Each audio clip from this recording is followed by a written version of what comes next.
É impressionante a regularidade também do Arrascaeta, ele sempre está jogando bem. O Hugo foi muito bem, muita gente falando sobre o Bruno Henrique. Nazário, já que falaram sobre o Bruno Henrique, eu quero a sua opinião, até por conta da comemoração dele nos gols. Mostrou que estava com sangue nos olhos, de repente, como o Túlio falou, aquele 5-0 não foi muito bem explicado, mas até das piores situações eu acho que a gente tem que tirar alguma coisa de positivo.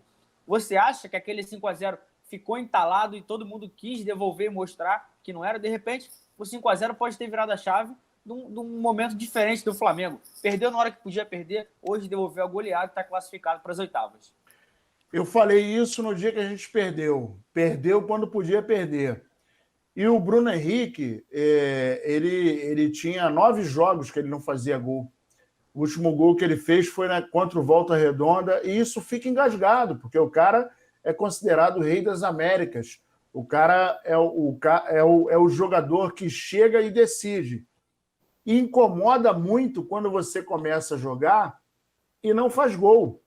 Isso incomoda qualquer jogador. E aí a gente não está falando de vaidade, a gente está falando de produtividade, que é muito diferente.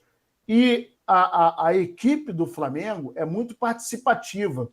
Uma das coisas que eu gostei muito foi ver, por exemplo, o Gerson, assim como os meninos, num jogo de Libertadores, o Flamengo se impondo dentro de casa, fazendo falta e encarando o adversário, dizendo o seguinte: meu irmão, você está na minha casa, me respeita, aqui quem manda sou eu.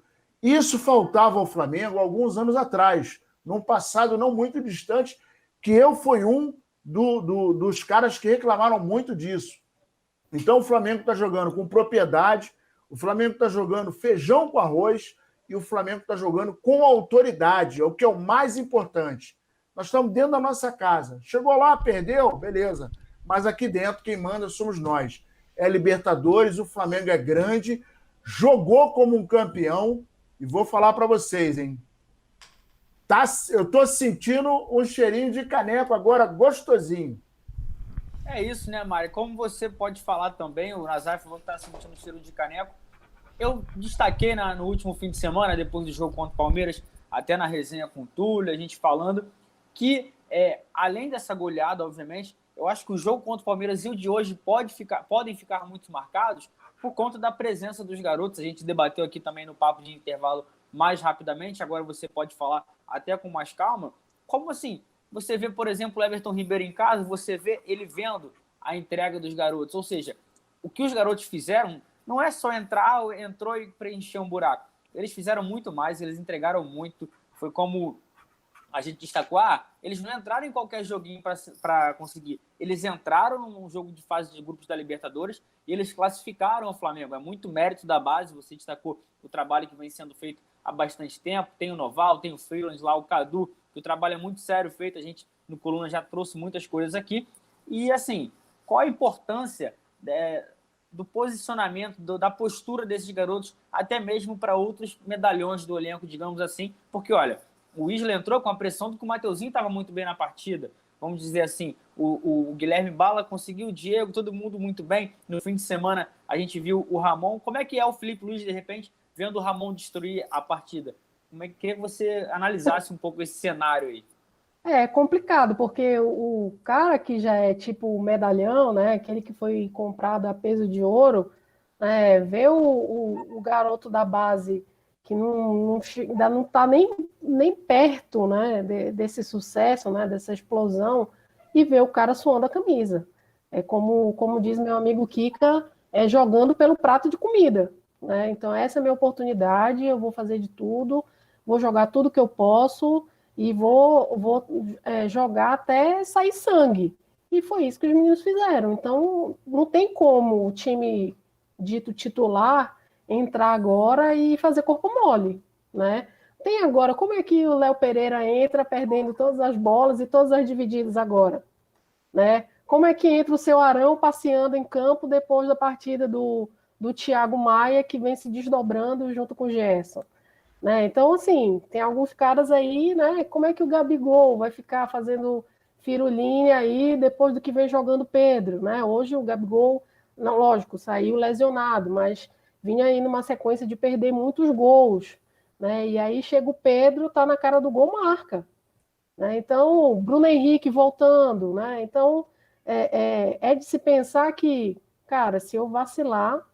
E o Diego Alves, como não está o Diego Alves no momento desse, olhando o Neneca, defendendo sem dar rebote, seguro, paredão, encurtando o espaço em cima do atacante, sabe, defendendo chute a queima-roupa, defendendo o chute de longa distância, entendeu? Então tem até um GIF que o estagiário colocou lá no Twitter do Coluna, e o cara defendendo todas as bolas, é o Neneca, pô. Ele vai pensar como? Cara, o moleque vai tirar meu lugar.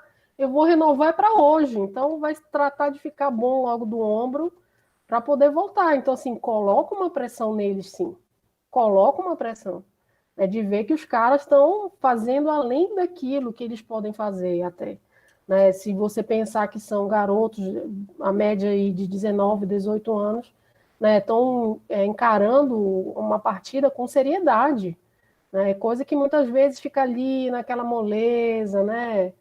Aí vê o Michael, por exemplo, que tem várias oportunidades, entra, desperdiça, vê o Guilherme Bala no jogo do Palmeiras, sabe, dando continuidade na jogada, se apresentando, pensando antes de jogar, né? Porque às vezes o Michael não pensa muito, né? E o Vitinho, cara, como não fica o Vitinho olhando esses meninos jogar? Vitinho tá começando a plantar a mala. Eu posso aproveitar Até esse o comentário da Lincoln. Mari? Rapidinho. Até o Lincoln Não, encontrou uma forma, o Jordi encontrou uma forma melhor do Lincoln jogar. não, só aproveitando esse comentário da Mari, eu acho que assim, o melhor de tudo do que a gente pode tirar desde da excursão para o Equador, diante de tudo que aconteceu, é que o Flamengo hoje tem viu que ele tem uma série de opções para diversas posições.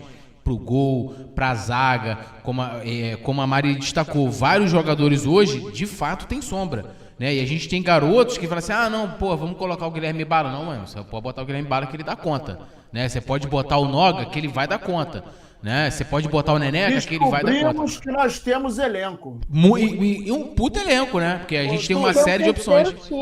Isso aí.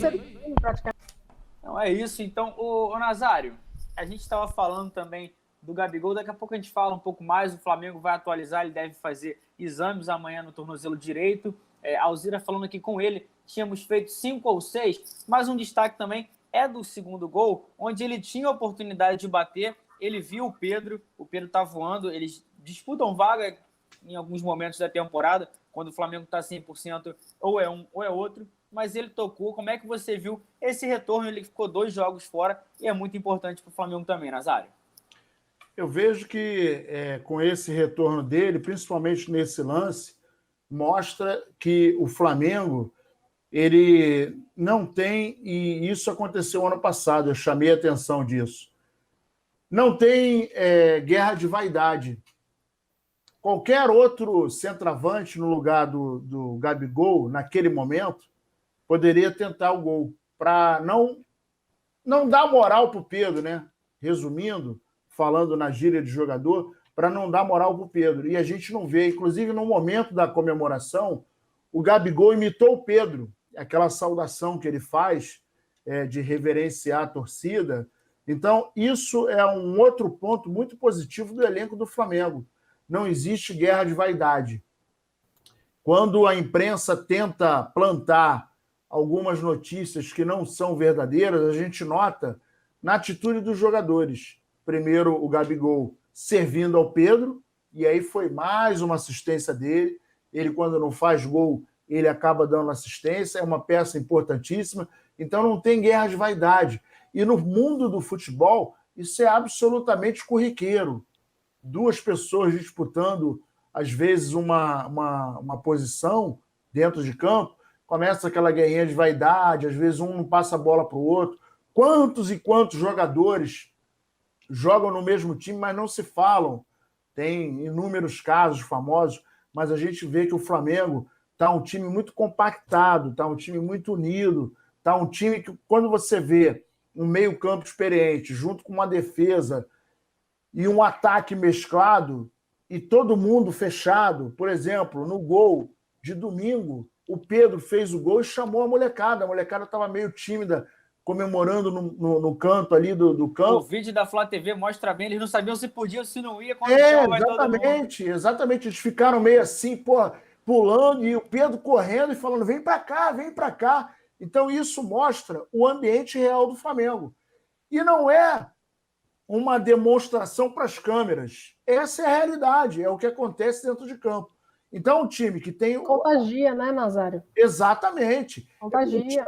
Um time que tem a filosofia de união e quando faz um gol, assim como o Pedro, que já é um cara consagrado, foi lá para fora, ficou pouco tempo, mas está disputando vaga. E aí a gente está notando o seguinte, não existe disputa de vaga. Até porque a gente vai entrar numa vibe agora de jogar a cada 50 horas, 55 horas. O time... Amanhã tem o sorteio, né, da Copa do Brasil. Exatamente. E aí a gente vai precisar do elenco. E a gente precisa de um elenco fechado, um elenco que tem o mesmo foco. E o Flamengo está nessa vibe. Eu posso fazer uma observação rapidinho? Você vê, né? A gente jogou aí, pô, a gente tinha 3 jogadores titulares no domingo, a garotada jogou com o Palmeiras, empatou, poderia ter vencido, e hoje esse mesmo Palmeiras goleou o Bolívar. Pra gente ver o tamanho do resultado que foi e o tamanho da atuação, né? Que aí se engrossa com o que foi feito hoje também, com um time recheado de garotos, assim... eu acho que o Flamengo hoje, cara, sai muito mais fortalecido, e eu tô falando isso dentro de campo, né? Em termos de você ter opções, de você ter uma garotada da base que entrou no fogo e deu conta, né? Entrou no fogo e deu conta. A gente tem que lembrar o seguinte, os caras não entraram, né? A gente estava discutindo a questão do Lincoln, de entrar numa boa, de você ter outras referências. Os moleques entraram numa fogueira danada. Se a gente olhar toda a confusão que foi até a partida de hoje, cara... Assim, você imagina a cabeça dessa molecada, falar, meu irmão, vou ter que ir pro jogo, porra, domingo e tal, Flamengo e Palmeiras, depois, pô, ter Libertadores, um jogo que, né, que acabou valendo a nossa classificação. Então, assim, o psicológico muitas vezes é importante também no futebol. Cara, essa molecada, assim, eu tô surpreendido, assim, positivamente com esse elenco, tá? E, assim, a Arrascaeta, meu irmão, cara, é sacanagem o que ele joga. Desculpa. Covardia, covardia. Hoje é o maior meia do futebol brasileiro. Se não der mole da América do Sul, disparado. Emendando o que você está falando, ô Túlio, hoje a gente tem uma situação no futebol brasileiro que é a seguinte: alguns times são reféns das promessas, né? Vamos pontuar. Por exemplo, vamos pontuar, perdão. O Vasco tem a esperança no Tales e coloca uma responsabilidade em cima de um menino. E o resto do elenco vem aí com 3 ou 4 que vem da base. O Flamengo não. O Flamengo tem um time titular, um time reserva, a molecada que vem junto e está tudo ficando misturado. A gente está vendo tudo homogêneo dentro do Flamengo. A gente agora está chegando ao ponto de não saber qual o time titular, qual o time reserva e qual é a molecada da base. Está ficando tudo homogeneizado, o que é maravilhoso para o futebol do Flamengo.